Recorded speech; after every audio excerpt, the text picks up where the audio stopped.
జై శ్రీ మాతాజీ. సహజ యోగ ప్రధాత్రి పరమ పూజ్య శ్రీ మాతాజీ నిర్మలాదేవి గారు తెలియచేసిన మరొక సందేశాన్ని మనం తెలుసుకుందాము. నమస్తే గరుడారూఢే కోలాసుర భయంకరీ శర్వపాపహరే దేవి మహాలక్ష్మీ నమోస్తుతే. గరుడ వాహనంపై ఆసీనురాలైన దేవి కోలాసుర రాక్షసునకు భీతిని కలిగించు మాత, నీకు ప్రణామములు. సర్వ పాపహారిణి ఓ దేవి మహాలక్ష్మి, నీకు నమస్కారము. ఈనాడు నూతన సంవత్సర ఆరంభ దినం. ప్రతి నూతన సంవత్సరం మనకు ఒక క్రొత్త విషయాన్ని తెలుపుతుంది. 365 రోజులు అనగా ఒక సంవత్సరం పట్టే విధంగా సూర్యభ్రమణ విధానం ఏర్పాటై ఉంది. నిజానికి సౌర కుటుంబం మొత్తం దీర్ఘ వృత్తాకారంగా పరిభ్రమిస్తుంది. ఈ విధంగా ఈ పరిభ్రమణం 360 రోజులలో చెందుతూ ఇంతకు ముందున్న స్థితి కంటే ఉన్నత స్థితికి చేరుకుంటుంది. ఆ ప్రకారంగా గత 2000 సంవత్సర కాలంలో మానవులు కూడా ఖచ్చితంగా ఉన్నత స్థితికి క్రమేపీ చేరుకున్నారు. సుమారు 2000 సంవత్సరాల కన్నా తప్పకుండా ఎంతో ఎత్తుకు మానవులు తమకు గల జ్ఞానములో ఎదిగారు. ప్రప్రథమంగా ఈ విశ్వమంతా ఒక నమూనాగా ప్రారంభమైంది, సృష్టించబడింది అని చెప్పవచ్చును. ఆ నమూనా సంపూర్ణంగా ఉండాలి. అది అలా ఉంటూ మిగిలిన దానినంతా పరిపూర్ణం చేయటం మొదలుపెట్టింది. ఈ ఉత్థాన సిద్ధాంతములో ఆ నమూనా ఉంది. ఈ ఉత్థానం విషయంలో అది పనిచేస్తుంది. మిగిలిన ప్రపంచం మెరుగుపరచటం అనేది అన్ని కోణాల నుండి జరుగుతుంది. కానీ ఈరోజు మనం మహాలక్ష్మీ తత్వం గమనించాల్సి ఉంటుంది. మహాలక్ష్మీ తత్వం ఒక పరిపూర్ణమైన విధానం. అది పరిపూర్ణమైనది. పరిపూర్ణమైనదిగా ఇది జన్మించింది. ఎప్పటికీ అలాగే దివ్యమైనదిగా మరియు పరిపూర్ణమైనదిగా ఉండిపోతుంది. మళ్ళీ దానిని సవరించవలసిన పని ఉండదు. ఇప్పుడు నేను మహాలక్ష్మి తత్వం గురించి వివరిస్తున్నాను. ఎందుకంటే ఈ రోజున మీరు మహాలక్ష్మి మందిరము చూడబోతున్నారు. ఈ మందిరం చూడబోయేటప్పుడు ఈ దేవత భూమాత నుండి స్వయంభువుగా ఈ స్థలంలోనే ఉద్భవించింది. అంటే ఈ స్థలానికి మీకు శక్తినివ్వగల సమర్థత ఉంది. అదనపు శక్తిని కానీ శుభప్రదమైన ప్రగాఢ అనుభూతిని కలిగిస్తుంది. మీరు సూక్ష్మగ్రాహ్యులైతే గమనించగలుగుతారు, అనుభూతి చెందగలుగుతారు. మీరు సూక్ష్మగ్రాహ్యులు కాకపోయినా, ఇంకా బయటి కట్టుబాట్లకు లోనై ఉండేవారైనా, ఇంకా బాహ్యపరంగా ఉండేవారైనా ఈ పద్ధతి పనిచేయదు. అన్ని రకములైన పనులు చేసుకోబడగలవు. కానీ ఎవరైనా జడ పదార్థంగా ఉండిపోవాలనుకుంటే మీరేమి చేయలేరు. కనుక ఈ మహాలక్ష్మి తత్వం ఈ కొల్హాపూరులో పనిచేస్తుంది. సాధారణంగా ఈ ప్రదేశం భౌగోళికంగా చాలా వేడిగా ఉండాలి. కానీ వేసవి కాలంలో కూడా ఈ స్థలం చాలా చల్లగా ఉంటుంది. ఎందుకంటే ఇక్కడి మందిరం నుండి చల్లని చైతన్య తరంగాలు వెలువడుతాయి. ఇక్కడి ప్రజలకి ఈ విషయం అంతగా తెలియకపోవచ్చు. వాళ్లకు తెలుసునో లేదో మనం చెప్పలేము. ఎందుకంటే ఇక్కడి అనేక చక్కెర మిల్లుల నుండి ఆల్కహాలు వంటి మత్తు పదార్థముల దోషములు ఎక్కువగా వెలువడుతుంటాయి. ఆ విధంగా కాలుష్యాలు ఇక్కడ బయటకొస్తుంటాయి. కానీ మనం ప్రతి చోటు నుండి మనం అత్యధిక ప్రయోజనం పొందాలి. ఒక ప్రత్యేకమైన లక్ష్యంతో ఏర్పరచబడిన ఆ ప్రదేశాల నుండి మన ఆ అత్యధిక ప్రయోజనం పొందాలి. కాబట్టి ఒక పుణ్యక్షేత్రం కనుక మనం ఇక్కడ ఉన్నాము. మన ఉత్థానం విషయంలో మనం మహాలక్ష్మి తత్వాన్ని కాపాడుకోవాల్సి ఉంటుంది. ఈ ఉత్థానము నాభి నుండి మొదలవుతుంది. గురుతత్వంతో ఇది చుట్టుకుని ఉంటుంది. ఇప్పుడు మనలో గురుతత్వం ఉంది. అది భంగపరచబడితే తన చోటు నుండి స్థానభ్రష్టమైన మన నాడీ విధానములో సరిగా ఉంచబడకపోయినా, మన శీలము ప్రవర్తనల ద్వారా అది బహిర్గతం కాకపోయినా, మనలో మహాలక్ష్మి తత్వమును ఏర్పరుచుకోలేము. మహాలక్ష్మి తత్వము గురుతత్వం ద్వారా బలపడుతుంది. ఈ రోజున మనం చాలా అదృష్టవంతులము. ఎందుకంటే నిన్నటి రోజున దత్తదయించి నిన్ననే మనం ఆ పూజను చేసుకున్నాం. ఈ రోజున మహాలక్ష్మి పూజ కనుక ఈ రెండు సందర్భాలు మనకు కలిసి వచ్చాయి. గురుతత్వం మనలో బాగా ఉండేందుకు మన ధర్మాలను మనం సరిగ్గా నిర్వర్తించాలి.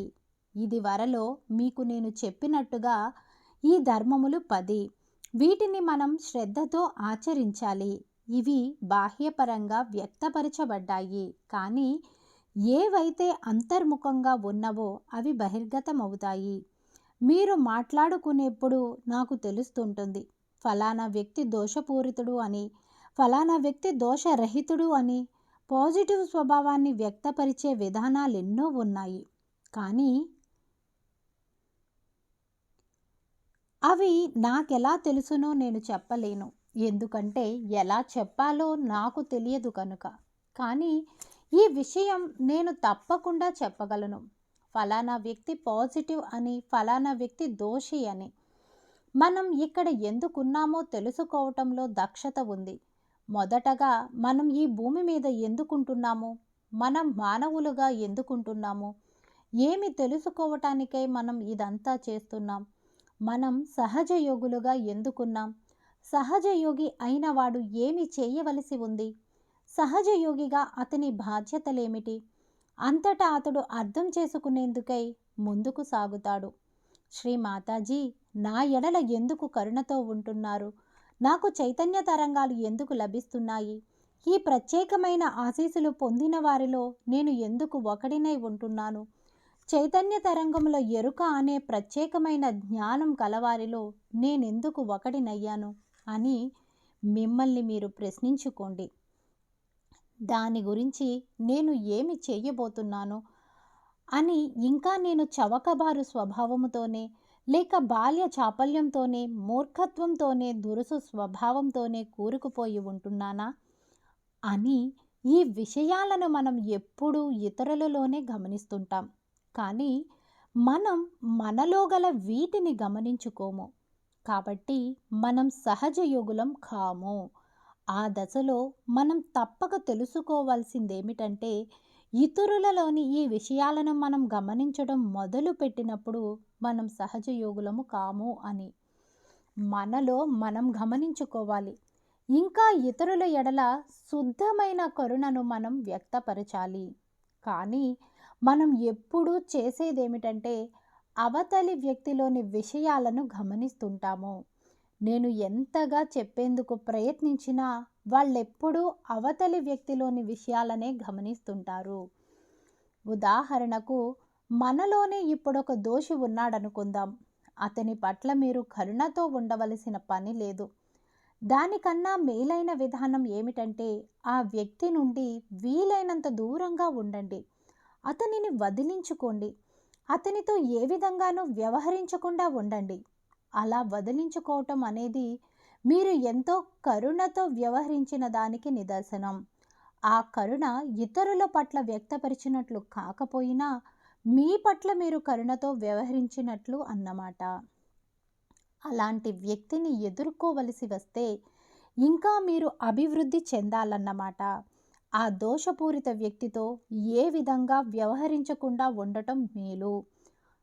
ఆ వ్యక్తి మీ సోదరుడు కావచ్చు, లేక మీ సోదరి కావచ్చును, ఇంకా ఎవరైనా కావచ్చును. అట్టి దోషపూరిత వ్యక్తి నుండి దూరంగా ఉండే ప్రయత్నం చేయండి. అది అనేక సమస్యలను కలిగిస్తుంది. ఈ విషయమే నేను మీకు చెప్తున్నాను. మిమ్మల్ని కోరుతున్నాను. మీరు గురువుగా మారినప్పటికీ మీరు ఇంకా ఆ కట్టుబాట్లకు లోనే ఉంటున్నారు. మీరు దాని నుండి వేరే ఉండాలనే విషయాన్ని మీరు తెలుసుకోలేదు. గురువు అనే వ్యక్తికి సోదరుడు, సోదరి ఇంకా ఏ రకమైన బాంధవ్యమూ ఉండదు. కేవలం శ్రీ మాతాజీతో ఉండే అనుబంధం తప్ప వేరే ఇతరిత్ర ఏ రకమైన బంధము ఉండదు. గురుతత్వంలోని ప్రధాన సిద్ధాంతాలలోని ఈ సిద్ధాంతాన్ని తప్పక తెలుసుకోవాలి. మీరంతా ఈ విషయం తెలుసుకోవటం చాలా ముఖ్యం. మన సంబంధం కేవలం శ్రీ మాతాజీతోనూ మరియు సహజ యోగులతోనూ మాత్రమే ఉండాలి అని ఇతరమైన ఏ సంబంధము మనకు ఉండకూడదు. సహజ యోగం ద్వారా కానీ ఇతరిత్ర కానీ ఇతరులెవరితోనూ ఏ రకమైన సంబంధము మనకు ఉండకూడదు అని ఇప్పుడు ఈ విషయం నేను మీకు ఎందుకు వివరిస్తున్నానంటే, మనలోని మహాలక్ష్మి తత్వం సరిగా లేనందుకే అందుకే మనలో ఒక రకమైన చపల తత్వం ప్రవేశిస్తుంది. ఈ విషయాలకు లోనవుతాము. మహాలక్ష్మి తత్వం అనేది అన్నింటినీ కలుపుకొని ఊర్ధ్వముఖంగా తీసుకెళ్లే శక్తి. మా నాన్నగారు ఒక ఉదాహరణ చెప్పేవారు. మీరంతా అనేక గోధుమ గింజలను ప్రోగు చేసుకుని వాటిని నేల మీద పరిచారనుకోండి, అవన్నీ ఎక్కడికెక్కడికో పోతాయి.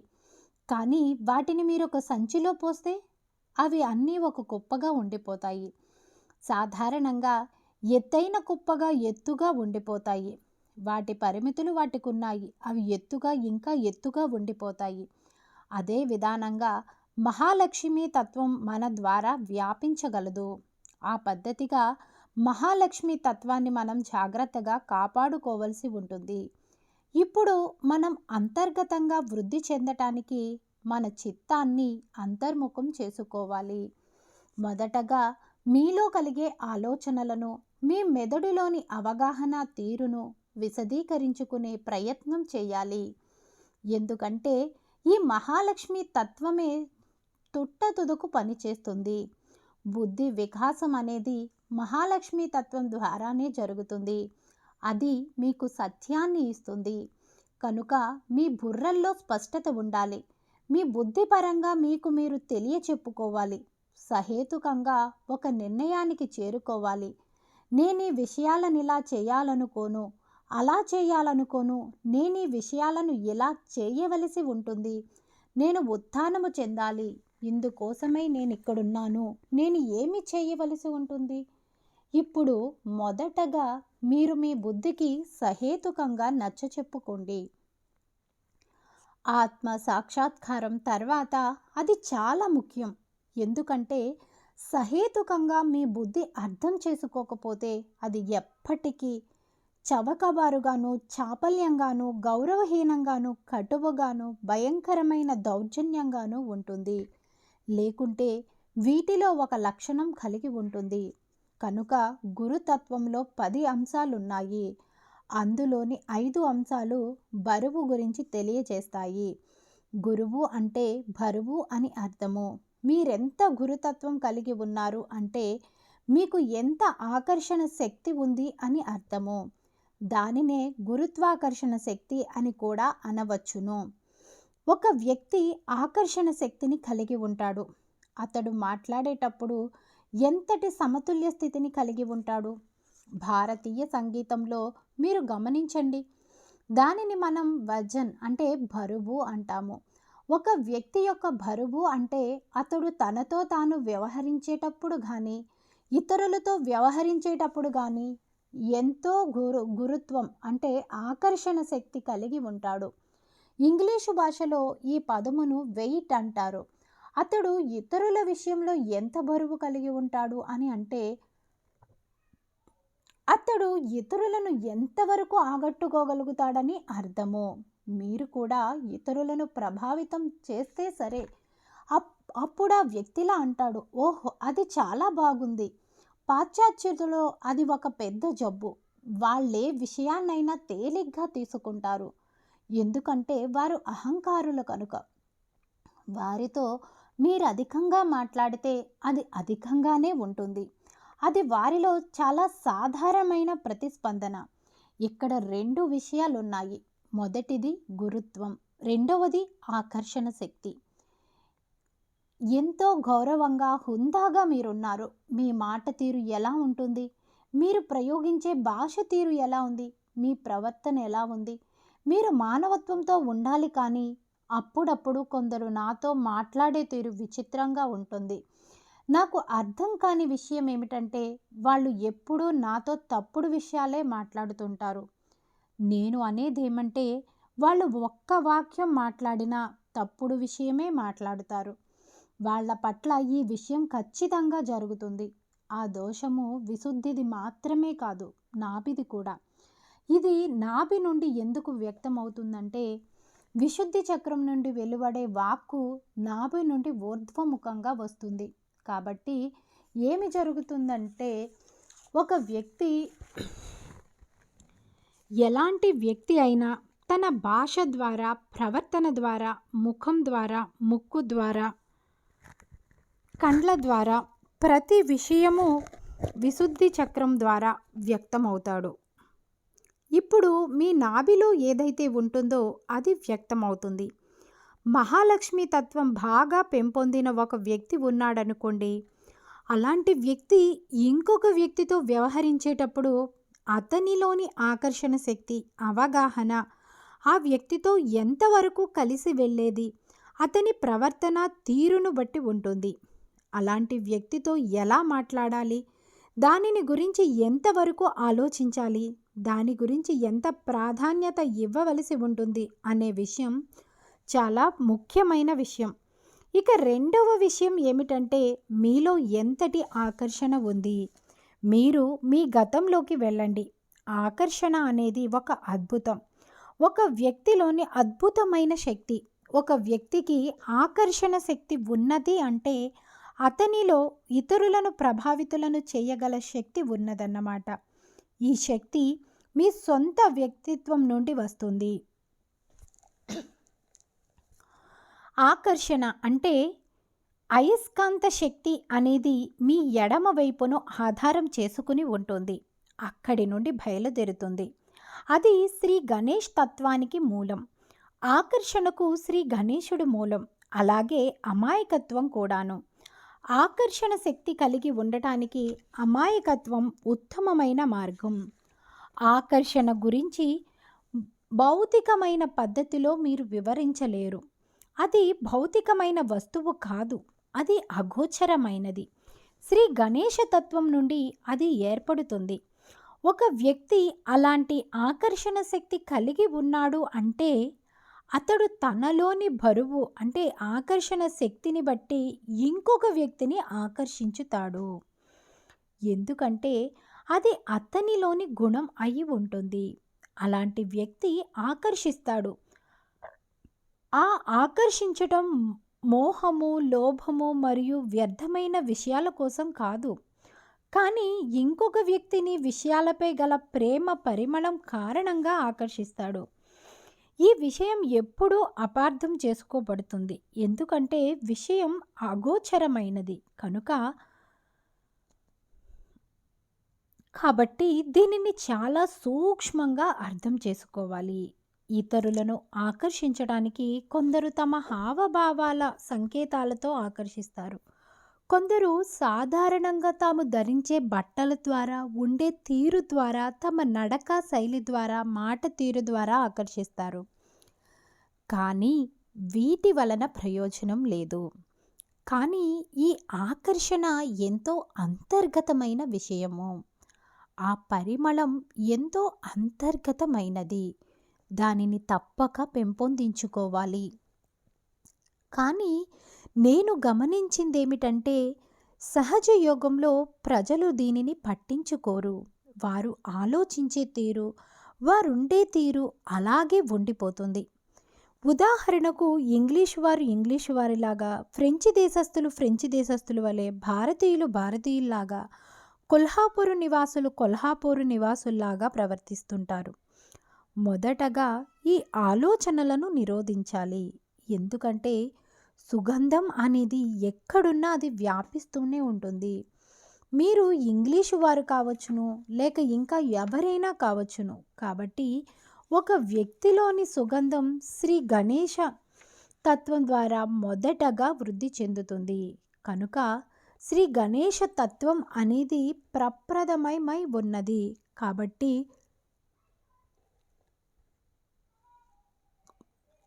గణేశ తత్వం కల ఒక వ్యక్తిని మీరు కొట్టినా, పూర్తిగా హింసించినా, మౌనంగా భరించే నిర్జీవమైన వ్యక్తిగా సహించగలిగే వ్యక్తి కాదు.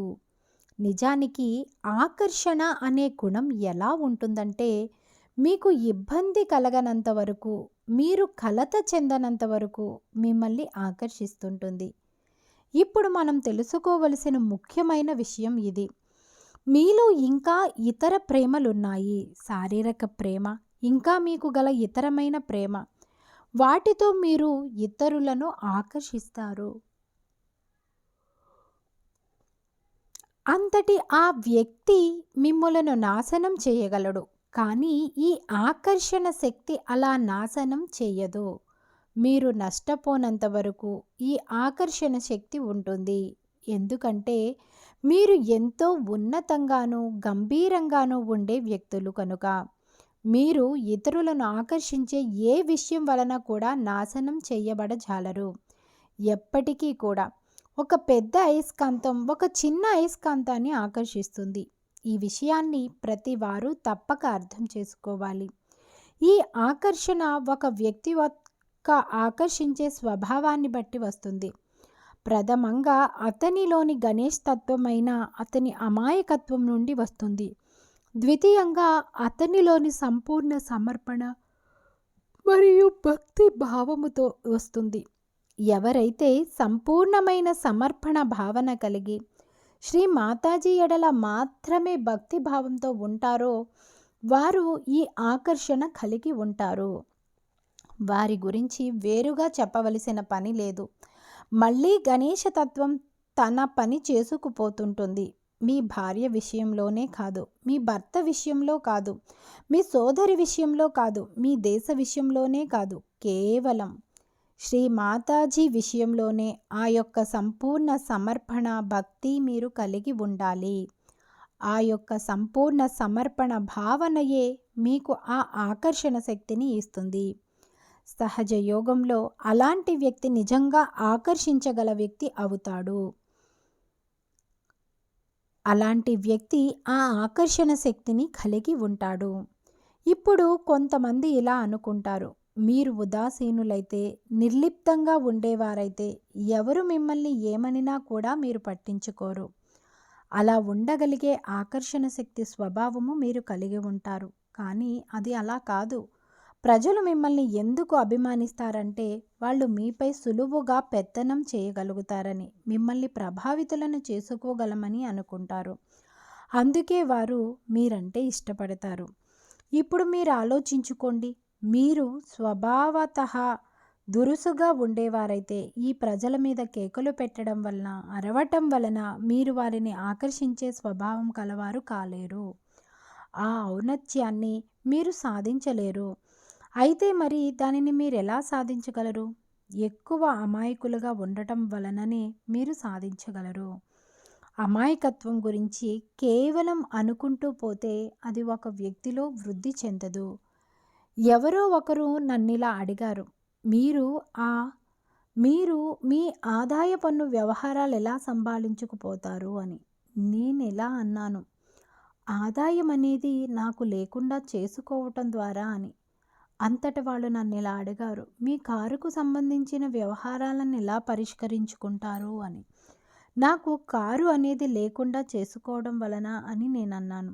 అంతట వాళ్ళు ఇలా అన్నారు, మీ యొక్క ఇంటి సమస్యలను ఎలా పరిష్కరించుకుంటారని. నాకంటూ ఒక సొంత ఇల్లు లేకుండా చేసుకోవటం ద్వారా అని నేను అన్నాను. కేవలం నాది అనేది లేకపోవట ద్వారానే మీకంటూ ఏదీ లేదు. అలా అయితే మీ సమస్యలను ఎలా పరిష్కరించుకుంటారు? ఏది కూడా మీది అనేది లేకుండా చేసుకోవటం ద్వారా తలనొప్పులు మీకై మీరు తెచ్చుకోకుండా ఉంటారు. మీరు మీకుగా తలనొప్పులు తెచ్చుకున్నప్పుడు మీలోని అమాయకత్వం క్షీణిస్తుంది. ఆ తలనొప్పులు ఎలా ఉంటాయంటే, ఇది నా శాలువ, ఇది నా చీర, ఇది నా వస్తువు, ఇది ఇలా ఉండాలి, ఇది అని అనుకోవటం. కానీ ఒకే ఒక్క విషయం, అది శ్రీ మాతాజీయే నా తల్లి అనేది వాస్తవము. ఆ విషయాన్నే మనం వ్యక్తపరచాలి. ఈమెయే నా మాతాజీ, ఈమెను నా మాతాజీగా ప్రకటించుతాను అంతే. అలా కనుక మీరు అనుకునేటైతే మీలోని అమాయకత్వము శ్రీ గణేశుని అమాయకత్వం లాగా వృద్ధి చెందుతుంది. ఇతరమైన ఏ తలనొప్పి కలగదు. ఇది నాది, అది నాది అనే ఈ వ్యవహారమే సమస్యలను కలుగజేస్తుంది అని నేను అనుకుంటాను. వ్యక్తిగతంగా కూడా ఇదే కారణమని నేను అనుకుంటాను.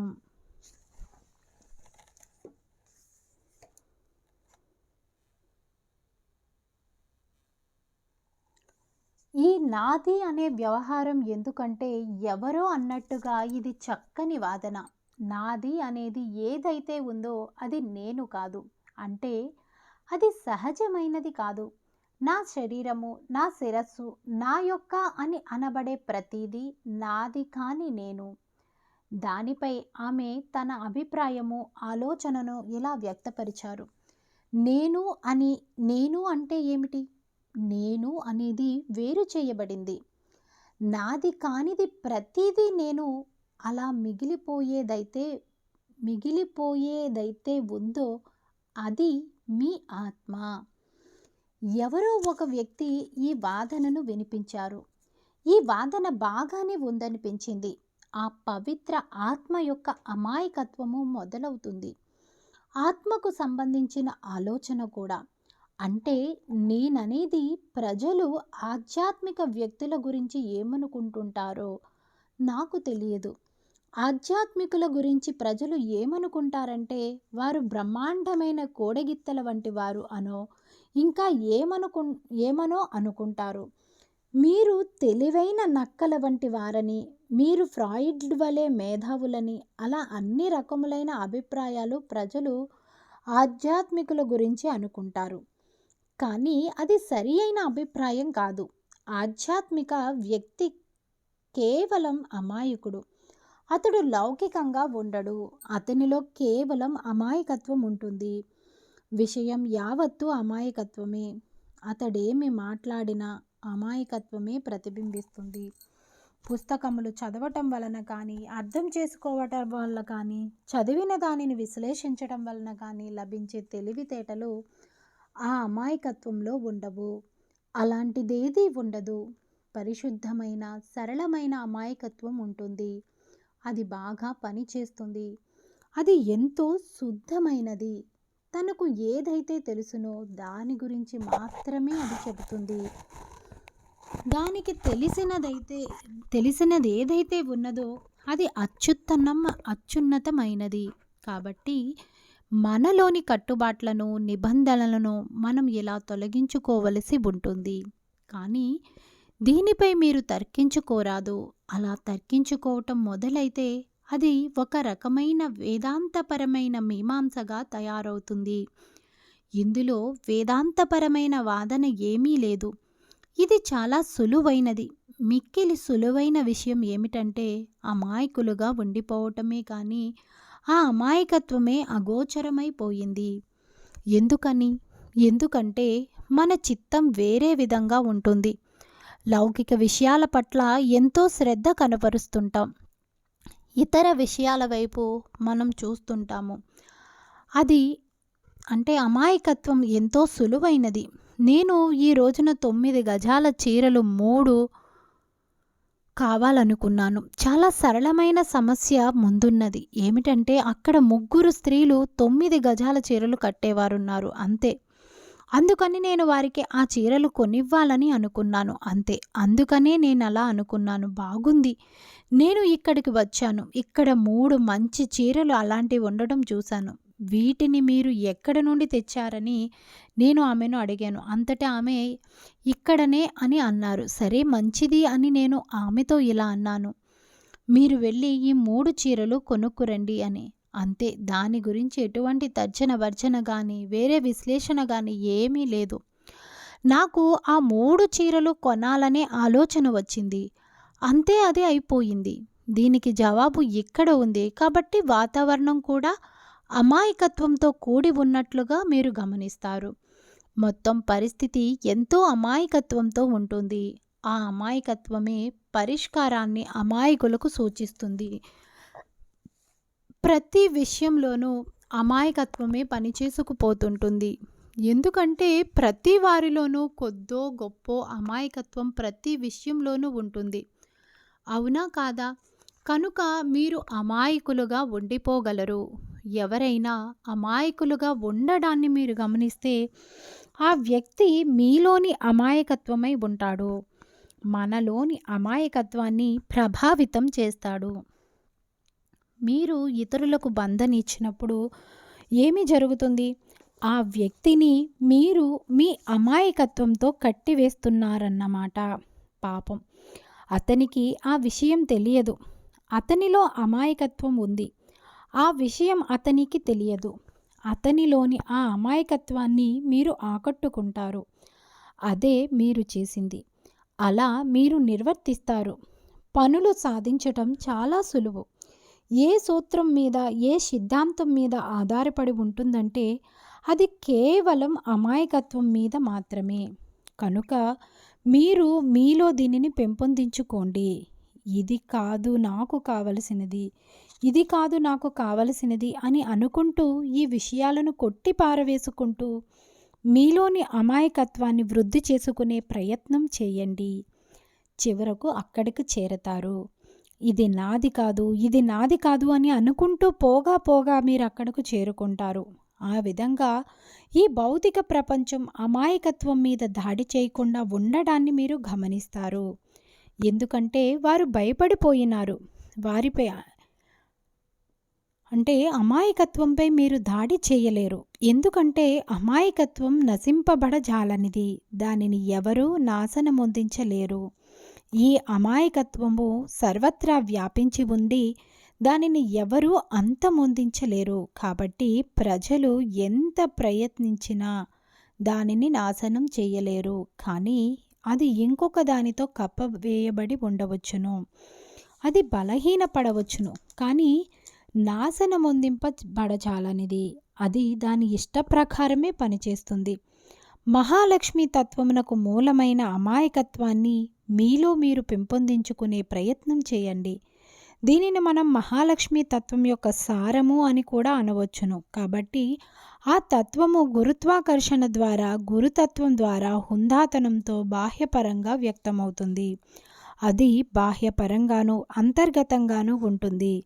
ఆ తత్వము అమాయకత్వం మీద ఆధారపడి ఉంటుంది.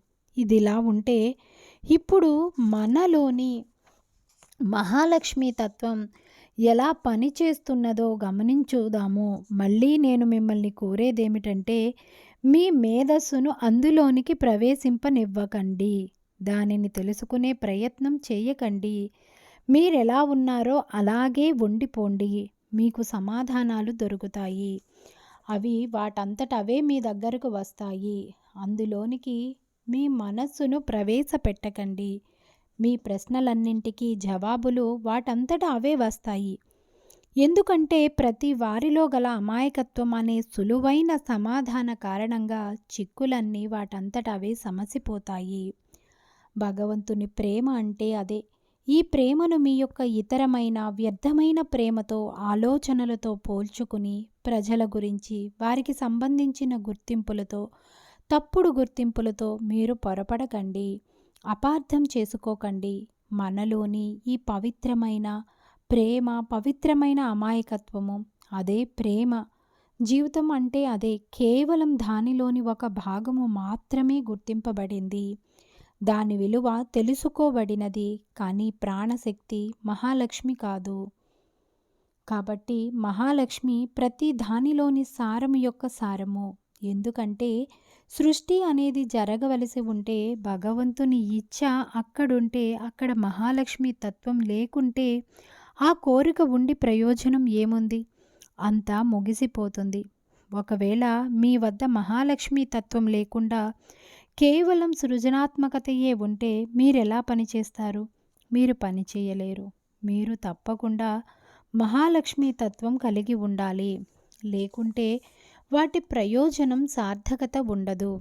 కాబట్టి బాహ్యపరంగా అది మహాలక్ష్మి తత్వము, కానీ అంతర్గతంగా అది మూడు మూలమైన పొరలు కలిగి ఉంటుంది. మొదటిది మహాలక్ష్మి తత్వము.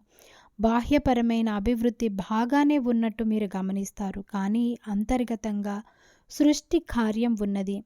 పంచమహాభూతములు ఇంకా ఇతరత్ర విషయముల సృష్టి జరిగింది. కానీ లోపల ఇచ్ఛ ఉంది. అది అదై ఉన్నది. ఆ ఇచ్ఛలోని సగభాగము శ్రీ గణేశతత్వం అయి ఉన్నది. కనుక ఈ గణేశతత్వం చివరగా అన్నింటిపైన ఆధిక్యత కలిగి ఉంది. ప్రతి దానిలోనికి చొచ్చుకుని ప్రవేశిస్తుంది. ఈ విషయం గురించి మీరు ఆలోచించకండి అని నేను మీకు చెప్తున్నాను. మీలోని అమాయకత్వాన్ని ఎదగనివ్వండి. సరళమైన అమాయకత్వమే మీ యొక్క టీవీ హోదా కనుక మీరు ఈ హోదాను కలిగి ఉండటం చాలా ముఖ్యం. పొడుగుపాటి వస్త్రాలు ధరించి వీధిలో నడిచే వాళ్ళు తాము గొప్ప సన్యాసులమని అనుకున్నట్టుగా ఉంటుంది. అది తప్పు. ఎందుకని? మీకు ఆ హోదా గౌరవం ఇవ్వబడలేదు. భగవంతుడు ఎంతో ఇచ్చినప్పటికీ మీ వద్ద ఏమీ లేనట్లుగా ఎందుకు కనపడతారు? ఏమీ లేని వారిలాగా ఎందుకు కనపడతారు? భగవంతుడు ఎంతో ఇచ్చాడు. ఉన్న వాటిలో మంచివి ధరించడం ద్వారా భగవంతునికి మీరు కృతజ్ఞతలు చెప్పుకోవటం అవుతుంది. ఇంకా ఇది ఎలా ఉన్నదంటే, పూజ రోజున స్త్రీలు ముక్కెర వంటి నగలను ధరించుతారు. తమ వద్ద ఉన్న వాటిలో మంచివి ధరిస్తారు. అలాగే పురుషులు కూడా వాళ్ళకున్న వాటిల్లో మంచివి శుభ్రమైన బట్టలు ధరిస్తారు. కానీ ఎక్కడా కూడా ఆడంబరత్వం ఉండదు. ఆ విధంగా తమను తాము ప్రకటించుకుంటారు. భగవంతుడు ఇది నాకు అనుగ్రహించాడు, హే భగవాన్ మీకు ధన్యవాదములు అని అనుకుంటారు. ఈరోజు అలాంటి గొప్ప రోజు, సుదినము. ఈనాడు మనము కొల్హాపూరులోని మహాలక్ష్మి మందిరంలో ఉన్నాము. దీనిని కొల్హాపూరు అని ఎందుకంటారంటే, కోలాసురుడు అనే రాక్షసుడు ఇక్కడ వధించబడ్డాడు. కోలాసురుడు భయంకరమైన రాక్షసుడు, ఇంకా నక్కలాంటి వాడు. అతడు మళ్ళీ పుట్టాడు, మళ్ళీ సంహరింపబడ్డాడు. కోలాసురుడు చనిపోయాడు. ఇది వరకు ఇక్కడ ఉండేవాడు చంపబడ్డాడు. దానిని గురించి మీరు ఆలోచించనక్కర్లేదు. దానిని గురించి మీకు నేను చెప్తాను. ఆ పేరును నేను కావాలనే వదిలేశాను. అతడు మళ్ళీ పుట్టాడు, మళ్ళీ చంపివేయబడ్డాడు. ఈ విషయం ధృవపరచబడింది కనుక మహాలక్ష్మి అవతారము ఏర్పడినది. ఈ విధంగా ఈ స్థలమునకు ప్రత్యేక ప్రాముఖ్యత ఏర్పడింది. అందుకనే మనం యాత్రగా ఇక్కడకు వచ్చాము. కనుక మనం వినయంతోనూ విధేయతతోనూ దీని ఎడల ఉందాము. నిజానికి ఈ విషయాలు పశ్చిమ దేశాలలో సంభవించవు. భూగర్భం నుండి ఒకవేళ అవి ఆవిర్భవించి ఉన్నా ఎవరూ వాటిని గుర్తించగలరు? వాటిని గురించి ఎవరు తెలుసుకోవాలనుకుంటారు? వాటిని ఎవరు గౌరవిస్తారు? ఎవరు వాటిని పూజిస్తారు? అందుకనే ఇలాంటివి పశ్చిమ దేశాలలో సంభవించవు. కానీ అక్కడ కూడా స్వల్పంగా ఉంటుంది, అందులో సందేహము లేదు. కానీ ఇక్కడ మనం ఇలా దేవాలయాలను చూస్తుంటాము. అమాయకత్వం మీద తాంత్రికుల దాడి జరిగింది. తాంత్రికులు ఈ దేవాలయాన్ని అద్దెకు తీసుకుని ఇక్కడ స్థిరపడే ప్రయత్నం చేశారు. క్రమేపీ వాళ్ళు నిస్తేజులు గావించబడ్డారు, గెంటి వేయబడ్డారు. ఈ తాంత్రికులు దేవీ దేవతలు గల ప్రతి దేవాలయానికి వెళ్ళారు. వాళ్ళంతా క్రమేపీ వెళ్ళగొట్టబడ్డారు. ఈ విధంగా వాళ్లపై దాడి జరిగేది. బ్రాహ్మణులు అని అనిపించుకోబడే ఈ బ్రాహ్మణులు ఇక్కడకు వచ్చి స్థిరపడ్డారు. తాంత్రిక పద్ధతులను వారు బోధించే ప్రయత్నం ఈ దేవాలయాలలో చేశారు. నిజానికి ఇక్కడి వాతావరణాన్ని కలుషితం చేశారు. భగవంతుడు మీ అందరినీ ఆశీర్వదించుగాక. మీలోని మానసిక ఏకాగ్రతను పెంచుకోవలసినదిగా నేను కోరుతున్నాను. దాని ఫలితంగా మీరు తప్పుడు గుర్తింపులకు అతీతంగా ఎదిగి మీలోని మహాలక్ష్మి తత్వం ద్వారా పవిత్రాత్మతో తదాత్మ్యతను ఏర్పరచుకోగలుగుతారు. భగవంతుడు మిమ్ములను ఆశీర్వదించుగాక. జై శ్రీ మాతాజీ, జై శ్రీ మాతాజీ, జై శ్రీ మాతాజీ.